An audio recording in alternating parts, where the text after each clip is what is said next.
tare da Hausa Guy za ku ji cewa kasuwar saye da sayar da digiri ɗan kwatano yana ƙara bunƙasa a Najeriya.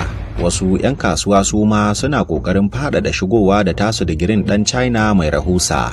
Wata majiya ta sanarwa da jami'anmu na ɓoye cewa yanzu NUC ta daina sayar da safaya fat ɗin digiri ga wasu 'yan kasuwa a garejin NYSC. Shiri ya yi nisa na fara koyar da mata shagwaba da marairaita. Gidauniyar da za ta ɗauki nauyin koyarwar ta bayyana cewa maza na samun ƙarancin shagwaba daga mata, abin da ya janyo taɓarɓarewan arziki cikin jakar kuɗi na mata a Najeriya.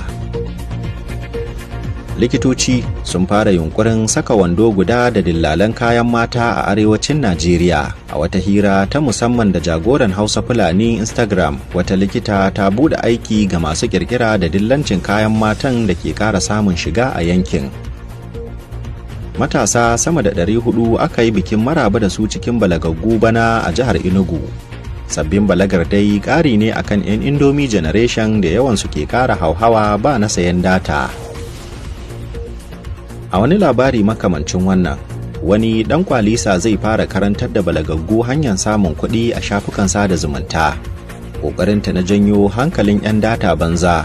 Shugaban ajin Northern Hibiscus ta zanta da ɗan kwalisar, inda ya jaddada aniyarsa na taimakon matasa. Ana ci gaba da kirga asara da zaman makokin waɗanda dangin shedan suka hallaka a garin Jos.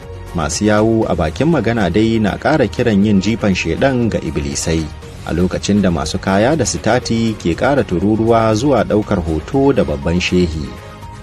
Abokin kirki dai ya fi mugun ɗan uwa, karin maganar mu na yau kenan. Sai dai Hausa Guy da jami'an nawa na ɓoye yau fa mun ji bugun azumi, Allah dai ya amsa.